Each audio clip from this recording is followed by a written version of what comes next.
Welcome, everyone, to the Mormon Lit Lab Podcast. I'm Annaliese Lemon, your host for this series where we discuss the 14th annual Mormon Lit Blitz. Today, I'm joined by Merrijane Rice, author of Living Room. Welcome, Merrijane. Hi, thanks for having me. Could you introduce yourself and explain what your experience is with the Church of Jesus Christ of Latter-day Saints? Sure. I'm Merrijane Rice. I was born in Oregon, but I grew up mostly in Utah, and I'm totally all-in faithful member of the church. And I just love the culture and the people and everything about it. My dad, when he was younger, was a seminary teacher for several years before he changed and became a dentist. And so he's gave me a really good background in the doctrine of the church, and also a lot of the culture from the central and south Utah Mormon culture. Nice. And we're here to discuss your poem, Living Room. And I really liked the vivid description of the furniture. It told a story itself, just in the description. So I was just curious if any of these pieces were based on furniture in real life. Yes, all of them. That's my living room. It's probably a little bit less poetic looking than the poem sounds, but everything was based on something that was right there within my range of vision. So does that mean that you write there at that standing desk, or what does your writing space look like? I don't actually have a dedicated writing space outside of my office where I do my work that I get paid for. But the place that I do a lot of composing is when I'm out taking walks around my neighborhood and on the bike path and that kind of stuff, because I find that walking and moving kind of generates that creative energy. So I'll do it in my head, generate some phrases, some ideas, some things, and kind of play around with them as I'm going along. And then when you sit down to write, where does that look like? It can just a quiet place where I can get it down. I used to do things with paper and pencil, but not so much anymore because my poetry composing style is very messy. And I would have lots of scratching and writing above and arrows and things. So I do it a lot more on the computer or on my cell phone, even like the little notes program and stuff, whatever makes it easy. So you don't have like one spot in the house, you just go wherever it strikes your fancy? Now, a nice armchair, someplace with a lot of light. Yeah, I like to write in my bedroom or just on my bed, but sometimes that's taken up with laundry, so I have to go somewhere else. And I really love how this poem engages with saints who do not live an ideal life. Sometimes I feel like we just focus too much on ideals and not on some of the real people. So I really love it when we see literature that engages with that. So what ways do you see the narrator mending things like they mention at the end? Well, this poem actually is about one of my children. So I won't go too in depth to it, but I'll explain about the quilt. That quilt actually was made by my mom for my oldest son for his wedding. And it was the last one I think she made in this life. She was getting quite a bit older and passed away not long after that. And it was, I mean, she's a good seamstress, an excellent seamstress, or had been before then, but this quilt was a total mess. She sent it to them for their wedding gift, and it was still full of pins like that she had left in other places and been sewn in, and a lot of things that she tried to sew by hand and missed the seams. And so they were using it on their bed, but they had to be really careful with it. And then their dog got onto it and made a mess on the, I don't know exactly what happened, but made that quilt messy. And they couldn't wash it because they were afraid it would fall apart. And then the marriage broke apart, and she ended up stuffing this quilt into a plastic garbage bag and storing it. And then she didn't know what to do with it, and so she gave it back. And like, been in storage for a long time inside of a plastic bag. So I decided I was going to sew it enough together that then I could treat the stains and the different things and wash it good and then finish the repairs. And I did, but it was so much that it just took a little bit at a time. And found out something about it that I thought was a stained square was actually just a different color square that my mom couldn't see the slight variation in color. So it's actually part of the fabric.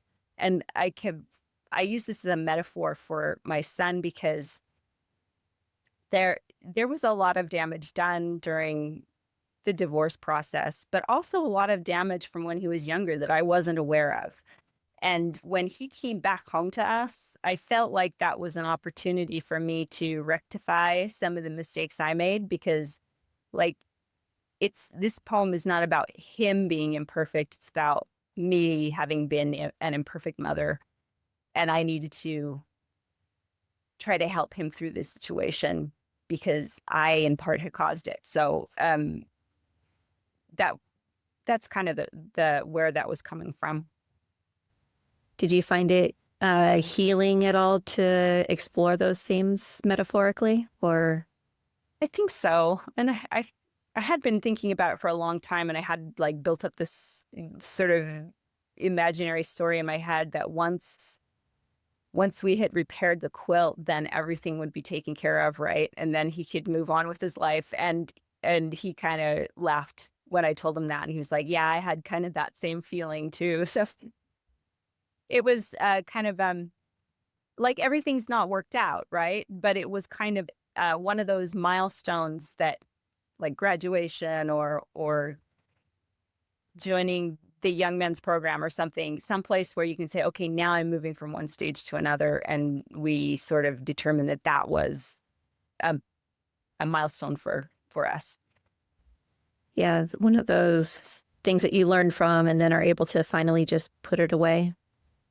Yeah. And I did just put it away. It's on a shelf because he doesn't have a bed that he could use it for right now. His bed isn't that large, but it is the sound quilt and strong, and you can throw it in the washing machine and it'll be just fine. And it looks nice too. Do you think he would take it with him when he leaves again, or will it stay with you? I think he'll take it. I mean, for me, he's fine with it. The question would be when he remarries, is his wife going to want that around? But for him, it's meaningful, and he'd take it with him. I'm glad to hear that, and that he appreciates the work that you put into it. Yeah, I think so. Do you have a piece of media literature that you recommend for our audience? So I'm going to recommend a couple of things. The one will be Mormon Lit thing, and the other will be like just a general world thing. I think a lot of people have done that. Yeah, because like I don't spend a lot of time with Mormon literature just because I'm not like immersed in it all the time. And it's a lot of the stuff that I am immersed in is more like it's good for me rather than I enjoy it. It's entertainment. But I think a really good poet is Darlene Young, and she's like writes the same kind of poetry I write, only she's much, much better because she's just a technically more capable poet. And so if you enjoy the themes of my poetry, I think that you will also enjoy hers. And a lot of times she'll write things that I'm like, oh, I wish I'd written that. In fact, this poem was written, she holds up kind of a month-long writing group in February for what she calls MoPoWriMo, Mormon Poetry Writing Month, kind of like the NaNoWriMo that people do for novels. And so we had this goal to write a poem every day, and this was one of the poems that I wrote. So like you get to a certain point where it's like, what can I write about? Anything. And this one was just, I sat down and looked around my living room and composed a list because I had been reading, and this is a good recommendation too. I had been reading Name of the Rose by Eco Umberto. And one of the chapters starts with this quote, "There is nothing more wonderful than a list, instrument of wondrous hypotyposis." And hypotyposis is just a realistic description that when you read it, you experience it as if the moment were happening again. So like if you do a list of something, people really feel like they're there. So, but that isn't my second recommendation. My second recommendation is anything that's a British murder mystery. That's just like my like comfort enjoyment is like Agatha Christie-esque type murder mysteries, especially audiobooks, because then I can walk and do other things at the same time. Do you have any specific ones that are your favorites or just all of them? Right now I'm reading a series by P.D. James, the Adam Dalgleish series, and he is a detective who is a poet, which is what kind of drew me in and interested me at first. I will warn people, though, that if they want to try those out, to be aware that they're very bleak. And so, if you're not into like really depressing murder mystery fiction, that maybe that's not for you. Yeah. And so I know that you do write a lot of poetry, even beyond this Mopo Rimo that you said. So like, how did you decide this one poem to, well, I guess you have up to 3 that you can send into the Lit Blitz. So how do you narrow that down? I never know what they're going to go for. So I like pick 3 of my favorites. Of course, you have to look for something that's going to appeal to Mormon audiences. And so I look for things that are like that. And this is, I think that other members of the church are just like me. Like nobody's perfect. Everybody's got something going on. And to be a little bit vulnerable with people and just say, hey, this is what's going on in my background, speaks to people. And one thing that I have found is instead of writing about grand, large themes, the more specific you can get about the tiniest little bits of your life, the more people of all varieties will relate to it, because those concrete images, they see themselves. So I usually look for something like that that's very personal and very concrete and has those Mormon themes. And this fit the bill. Yeah, I've heard that paradox explained in prose as well. Just the more concrete you create a character, the easier it is for people to imagine it and relate to that character. Yeah. All right. So I know you have several poetry books out. Can you want to tell us about those and any other projects you're working on? Yeah, I've been working on a very, very long-term project that started right before the Come Follow Me program came out. I undertook to help me study and increase my own responsibility for my learning. I undertook this project to write a poem every week that went along with the lesson that week, inspired by something in the scriptures. And so the first 4 years I wrote poetry. And then these next 4 years I've been publishing the books and recording a podcast episode every week to go along with it. I'm publishing the final book in next month sometime, I think. We just got the picture for the cover, so I'm working on that. But the books are the Follow series. The first one is Grace Like Water. The second is, I forget which order they go in. The second one is Out of the Dust. The third is Like a Fire Burning. And the last one will be Not in the Wind, which is Old Testament poetry. I am going to be so relieved when it's all done and feel very accomplished. Huge undertaking. Yeah, well, I'll be ready for a break.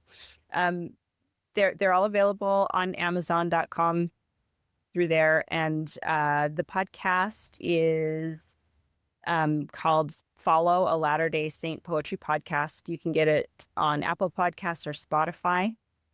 And then I also have a Facebook page called Follow Latter-day Saint Poetry, and then just my own personal website for general thing that I'm doing, merrijanerice.com. And my name is spelled really weird because my parents thought they were super creative. So I will spell it. It's MERRIJANERICE.com. And we'll put the links in the show notes as well, so that people can find it easily. All right. Thank you so much. Is there anything else you'd like to share about this story or anything else? No, just that I appreciate what you've been doing, and I really appreciate the Mormon Lit Lab. I first got to know James like 15 years ago, and I think this has been a great way for people to feel like the literature and the poetry that they write about the church is going to go somewhere where people appreciate it. Where they're not just going to say, oh, you really shouldn't write about that because nobody cares. Yeah, I think before the Lit Blitz, I was under the impression that Mormon literature was all like scripture retellings or romance, and that didn't really, that wasn't something I was interested in.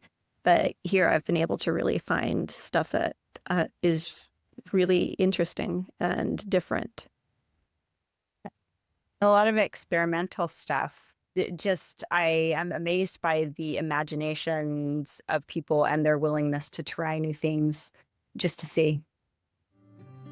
All right. Thank you again, and look forward to seeing more of your poetry. Thank you. For more information about the Mormon Lit Blitz, visit mormonlitlab.org. If you would like to support the Mormon Lit Lab in producing Mormon literature through contests, workshops, and publications, look for their PayPal or visit patreon.com/MormonLitLab.